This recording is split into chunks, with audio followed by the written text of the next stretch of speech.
I deliberately crashed my truck loaded with deadly blue-ringed octopuses, watching the villagers swarm to loot the cargo. I knew my revenge plan had worked. 10 years ago, my father was driving his truck. When his tires were punctured by nails, the crash killed him. His entire cargo of lambs was stolen by nearby villagers. It wasn't an accident. The villagers planted those nails deliberately. Their goal was to flip the truck, so they could steal the cargo. My mom tried to sue them, but the villagers denied everything. The police couldn't do anything. The case was dropped. 10 years passed. Time flew by. I was driving a truck, passing through that same village again. But this time my cargo looked like ordinary octopuses, but they were actually lethal blue-ringed octopuses. I deliberately parked a few miles from the village. An old man approached excitedly. "Hey kid, where are you taking all this stuff?" "To the capital. Delivering octopus sashimi to high-end restaurants." The old man smiled immediately. I recognized him. I saw him when I collected my father's body 10 years ago. He was the one who flagged down my dad, deliberately luring him into the village. That's why my father died. He stared at the octopuses in my truck, getting more excited. "The highway ahead is closed. I'll show you the country road.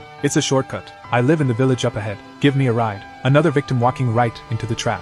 He knew this routine by heart. He'd been pulling this scam for 20 years. Because of him, countless drivers lost everything. But he didn't know. I was prepared this time. Before coming, I coordinated with other victims' families. I even arranged another truck. Once I entered the village, it would follow with a load of alcohol. The old man climbed into my truck easily. He secretly texted someone, alerting his accomplices to prepare. "Kid, what kind of octopus is this? They have blue rings on them. I've never seen these before." "Sir, these are imported premium octopuses, exclusively for high-end restaurants in the capital. Regular folks like us can't afford them. These must taste incredible. No wonder city people look so healthy. Can't believe they eat these raw." The old man's mind raced with thoughts of how to fence the stolen goods. He couldn't hide his excitement, but he completely missed the spray-painted words on my truck. "Warning, hazardous material. Do not consume." The truck soon entered the village. Suddenly, the old man clutched his stomach and groaned. "My stomach hurts. Let me out, I need to use the bathroom. I'll walk back myself." The old man had already set the trap in the village. Now he wanted out. He was afraid of getting hurt when the truck flipped. But I wasn't letting him off that easy. "We're almost at the village center. I'll let you out there." I sped up. The old man panicked. "If I crap in your truck, it'll stink so bad. No one will clean it for you." "Don't worry, I've seen it all driving trucks. There's a portable toilet under your seat. I use it all the time." "Stop the truck. You already passed it. My house is back there. Let me out." The old man grew frantic. He grabbed a hammer and started smashing the window. Even with all his strength, he couldn't crack the glass. "Why won't this glass break? It's custom bulletproof glass. Just bought it. Stop breaking it. I'll let you out when we get to the village. Please, stop the truck and let me out.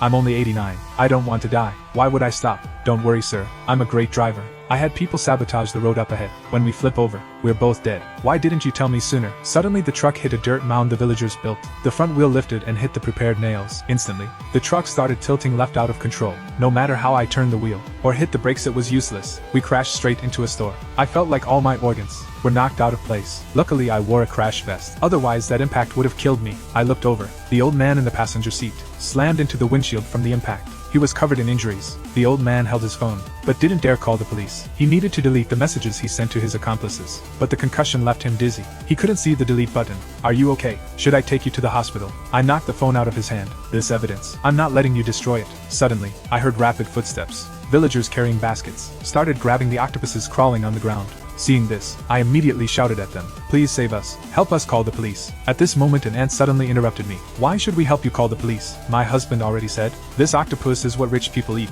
Especially delicious. This time I must take it home and taste it properly. And please help call the police. Please save us. We old women do not know how to use phones." "Crawl out yourself." "Great. We finally get to eat something rich people eat." We struck it rich this time. Sell it at a higher price to city folks and make another big profit. These people did not care at all about our lives. Pinned under the truck was not just me, but also her husband. More and more villagers gathered toward us, everyone holding sacks. In minutes they looted an entire truck of octopus. "Stop grabbing them. I am begging you. These octopuses are highly toxic. Improper handling can kill people. This is what we deserve." I already heard Uncle Son talk about how good it is. "I have never eaten sashimi before. You absolutely cannot eat it. This is not ordinary octopus. If handled wrong, something will really happen." As soon as I finished speaking, another large truck drove into the village entrance. It also ran over the nails at the entrance and overturned, spilling liquor all over the ground. When the villagers saw this, they immediately rushed forward again with baskets. I thought to myself, finally here. I quickly crawled out of the truck, rushed in front of everyone and shouted in panic, "Do not eat it. This is blue-ringed octopus and it is highly toxic. Give it back to me now." I think you are just afraid we will eat it, and want compensation. Hearing that, I immediately stepped forward to grab the octopus from the basket, but he shoved me to the ground. Who says this octopus is poisonous? This octopus looks amazing. No wonder city people love eating it. Uncle, you absolutely must not eat it. And do not drink alcohol either. This blue-ringed octopus is extremely toxic by itself, combined with alcohol. Even Jesus could not save you. He snorted coldly, and stubbornly held the octopus and liquor. Is that necessary to curse me like that? Lying to me saying it is toxic. I will eat it right now to show you. He shoved the octopus into his mouth without hesitation, then gulped down a mouthful of liquor. See, I am fine. You still dare to lie. In an instant he collapsed to the ground convulsing. Everyone was immediately terrified. They all threw what they were holding onto the ground. The next second, an ant suddenly rushed out of the crowd, and frantically rushed to him, stuffing a pill into his mouth. He forgot to take his medicine again when he went out. He only behaves after an episode. His complexion slowly recovered, and he climbed up from the ground. Who said this fish is toxic? This octopus is incredibly delicious. I told you it could not be toxic. I will take it home to go with drinks for my husband. I did not try to persuade them anymore. The collision earlier made me dizzy, and I lost consciousness without realizing it. My mission was complete. What happens next depends on John. John lost both parents, and relied on his uncle to make it to 18. But 3 years ago, his uncle crashed while driving through this village. The entire truck of goods was looted, and his uncle became a vegetable. After so many years the chance finally came. It was worth staying among these villains for so long. During the 2 years I served as deputy village chief, I kept repairing roads and installing streetlights, with surveillance cameras on every streetlight, all to collect evidence, to bring you criminals to justice. John watched the villagers looting goods on the monitors, recording their greedy faces. Out of humanitarian concern, he issued a broadcast warning, asking villagers to obey the law, and stop looting goods, requesting villagers who took goods not to use them, and return them immediately to the owner. Such routine warnings he had been doing for over a year, but it was completely useless. The villagers were blinded by greed, and never listened to him. Aunt Sun held a basket full of goods, humming as she returned home. Looking at the tightly shut door, she instinctively shouted, "Old man, open the door." The inside fell silent for a moment. No one answered. Where did that man die off to? Wasn't he just guiding a truck? Why isn't he back yet? Did he go gambling at someone else's place again? Aunt Sun pushed open the door herself, happily dumping the octopuses into the water tank. These high-end goods, eat half, sell half. The money earned could build a small villa. The village was remote. Seafood was rarely seen, let alone octopus. That night Aunt Sun cooked and slaughtered 2 octopuses, but after killing them, she noticed her finger was cut, with faint bruising and bleeding. Aunt Sun did not care, only praising how fierce the octopuses were, and even put her finger in her mouth, then walked to the pot, and threw all the octopuses into stew, watching the octopuses rolling in the pot. This stuff is so expensive. I need to let my grandson eat more tonight. Kids are growing. They need nourishment. When dinner was served, Aunt Sun's son looked at the table full of stewed octopus, and eagerly took a bite. The next second, his brows suddenly furrowed. Mom, what fish did you use? It is so delicious. How would I know? Another truck overturned today. These are all your dad's spoils. Is it good? Aunt Sun's son went to college, majoring in zoology. He walked to the water tank in the kitchen and took a look, instantly shocked. This is blue-ringed octopus. I did not expect you could handle this. What is so complicated? I just killed it, and threw it straight into the pot.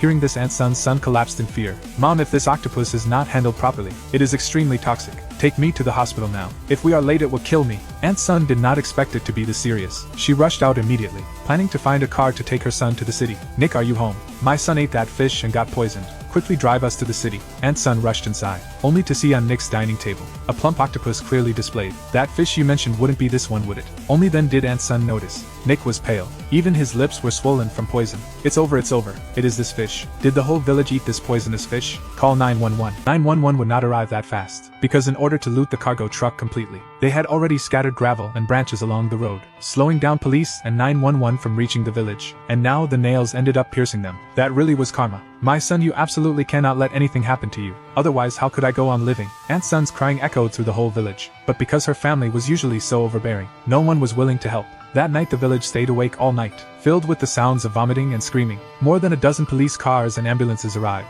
and when I woke up, it was already the next morning. You only suffered minor injuries, but the elderly man sitting in the passenger seat was unfortunate. He had massive intracranial bleeding, and severe crush fractures in both legs. He was brought in too late, and lost vital signs on the way here. Hearing this, I couldn't help but laugh out loud. The situation for the other villagers is even worse. No one knows where they got the octopus from. After eating it, those with mild symptoms became disoriented, and had full body convulsions. Severe cases suffered multi-organ failure, and were admitted to the ICU. A few even died on the spot. This is the most severe food poisoning case I have seen in my professional career. Right now all major departments are conducting a critical investigation into this incident. Soon, various reporters and media caught the scent of a headline. and showed up at the village one after another, pointing their cameras at the village officials. Now, they needed to quickly find someone to destroy the evidence of the truck rollover, and also deal with the paparazzi. What should we do? The village chief racked his brain but couldn't come up with a plan. Just then, a raging fire suddenly broke out in the village. No one knew who set it. The villagers were already weak, and with the fire on top, countless were injured. Heaven and earth, which angel big sister finally helped me vent this anger, daring to burn the octopus together with the liquor. Even Satan couldn't have thought of this. I couldn't help but laugh. Suddenly the hospital door was pushed open. A police officer walked up to me. Hello, we need to take a statement from you. Go ahead and ask. I will fully cooperate with you. According to our investigation, you were not supposed to take this road. Why did you suddenly change your route at the time of the incident? Was it intentional? The man in the passenger seat said the highway was closed, and told me this way would be faster. Also asked me to give him a ride home. By the way, did you find my phone? I like recording my life. So after he got in the car, I turned on the phone's video recording. The whole incident is recorded there. We have already found your phone. The casing is slightly damaged and some water got in. Our technical team is working on recovering the data inside. That's good. I must not be wronged, and let them escape. We will conduct a thorough investigation of this matter, and we will not let any suspect go unpunished. Did you find that man's phone? Only then did I remember that he had been fiddling with his phone the whole ride, as if tipping someone off. Our people just called on the old man's phone. They found after the accident messages he didn't have time to delete. The messages included him telling others your license plate, what time your car would pass through the village, instructing others where to put nails on the road. So this was not an accident. It was a deliberate crash. The tech department is now working on the old man's phone data, doing a full recovery. There will probably be more evidence. The next second, the officer's phone rang. Through technical recovery, we learned this was not the old man's first crime. The old man was not only part of a gang operation, but had committed multiple crimes. The number of truck drivers killed by them is countless. The number of suspects involved is huge. To my surprise, this turned out to be a long-planned group crime. I figured they must have already gathered a lot of evidence, so I pretended to be scared and asked, "So do I have to take responsibility for the old man's death?" As long as it can be confirmed that the old man was the mastermind of the crash, you are innocent. You could even sue him for intentional murder. But now many villagers were poisoned by the octopuses. As the transporter, you bear some responsibility for improper supervision. This part of the responsibility still needs to be gradually assigned. The compensation amount could be enormous. I warned them several times not to take it, but they insisted on taking it to eat. Just my bad luck. People in remote places are often unreasonable. That saying is absolutely true. You were unconscious, yet you still remember trying to stop it. Before I lost consciousness, I warned them more than once. They absolutely must not eat it. This kind of octopus is extremely toxic if handled improperly, but they refused to listen. I remember there were surveillance cameras at the scene. They should be able to prove I am telling the truth. We have already pulled up last night's footage, but the cameras have no audio. We can only see the villagers looting the octopuses and drinking. They threw away your phone and prevented you from calling the police. The officer let out a helpless sigh. He couldn't get any useful leads from me, so he had no choice but to leave for now. But before I could even rest, the villagers who heard I had woken up rushed straight to my hospital room, violently pounding on the door. You murderer. I will make you pay for my husband's death. My son ate the octopus from your truck. Now his organs are shutting down. You owe my son a kidney. Do not think hiding in there will save you. I know you're inside. Listening to all this, I let out a soft laugh. Go ahead and curse me. The bigger stuff is still coming. As the investigation dug deeper, the villagers' deliberate actions causing crashes, and their yearly looting of goods. This village and its people, every single one of them, has been labeled a pest, and they will ultimately face the law. As public opinion swelled, more truck drivers involved in crashes, and the victims' families, stepped forward, seeking justice. These villagers treat human life like dirt. To seize the cargo by force, they deliberately scattered nails on the road, causing my son's truck to overturn. He died on the spot. These people treat life as a joke, feasting on the blood of the victims. They are parasites on society. I will sue them, and make sure they rot in prison. This is the latest update from a Warzone reporter. Due to the large number of victims, the villagers will be formally prosecuted. After the case was filed, many villagers tried to flee the village. All of them were arrested according to the law, and taken into police custody. It has been 10 days since the incident. All the villagers have been taken into custody, except for one person. That is John, the village deputy. He is reportedly an outsider, and has never been involved in these cases. Every time something happened, he recorded their crimes through security cameras. He is considered a whistleblower. I looked at the news on my phone. A smile couldn't help but spread across my face. But just when I thought I was cleared of suspicion, the police came for me again. This time, they took me straight to the interrogation room at the station. Someone saw you meeting with several victims' families. We have reason to suspect this case was jointly planned by you. The questions I am about to ask, you must answer truthfully. First, do you know John? I know him. I am friends with another victim's family member. When we went together, Mr. John happened to be there too. You are lying. Our investigation found several years ago your father also died in a car accident. He also died in this village. So I boldly suspect this crash of yours was not an accident, but a revenge plot planned by several people. The octopuses and the alcohol were your weapons. Do you know what kind of act this is? Trying to break me down emotionally. Nice try. You also said it was just a guess. Officer, if you don't have evidence to support your claim, based on what you just said, I could sue you for defamation. How do you know I have no evidence? If you had real proof, I would not be sitting here right now. I always knew everything leaves a trail. So what face I should make, how I should respond. I have played it over in my head countless times, making sure there were no cracks at all. Right now, all the evidence favors you. It all proves this case has nothing to do with you. It was the old man staging it himself and getting himself killed, but the replaced car window glass, and the impact-resistant vest you wore in advance. Half a year ago, the village suddenly installed surveillance cameras. When so many coincidences come together, that means it was done on purpose. Then go ahead and check. If you really find something, I will accept going to prison. All I know is after my dad died, my mom cried every single day. I had nightmares every night too, unable to sleep through the night. I developed severe depression. After that incident happened, the nightmares stopped. I could finally fall asleep. When I reach heaven one day, I will be able to face my dad. My conscience is clear. Interrogating criminals. That is the judge's job, not yours. You will pay the price for everything you did. Then why were they free for so many years? Officer, have you seen the ugly faces of those people? Have you heard cries that tear your heart apart? Do you understand the helpless feeling of watching your father die? They are dead. I thank the heavens for that. If you really uncover something, I have nothing to say. The officer frowned, lowered his head and said nothing in the end, then turned and left the interrogation room. I practiced for so many years, but when the interrogation actually came, my emotions still surged too strongly. I almost exposed myself. 2 months later, this wide-reaching case finally came to an end. This court now announces the appellate judgment. After review by this court, the ruling of the court of first instance is affirmed. The defendant John in the death of son, and the case of villagers being poisoned, bears no direct responsibility. The facts are clear. During the appellate trial, witness Wong and 19 other truck drivers testified in court. They provided dashcam footage and physical evidence such as cargo loss records, confirming that the defendants long-term at the village entrance road placed spikes and sharp objects, dug traps, and looted cargo from overturned vehicles. Their actions constitute the serious crime of group robbery, the serious crime of endangering public safety, and the serious crime of intentional murder.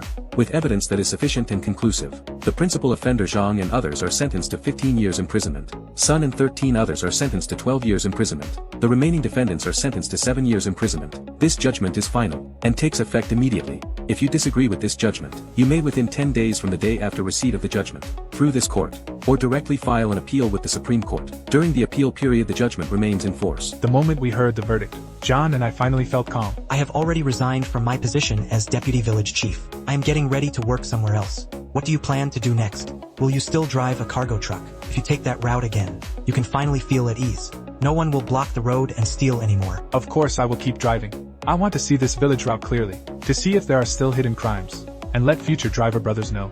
Justice lives in people's hearts. Even in dark corners, there will be moments of sunlight. All the evil of the village was pulled out by the roots. But just like I said, some people in the city move in the dark, trying to disrupt the city, trying to cover everyone in darkness.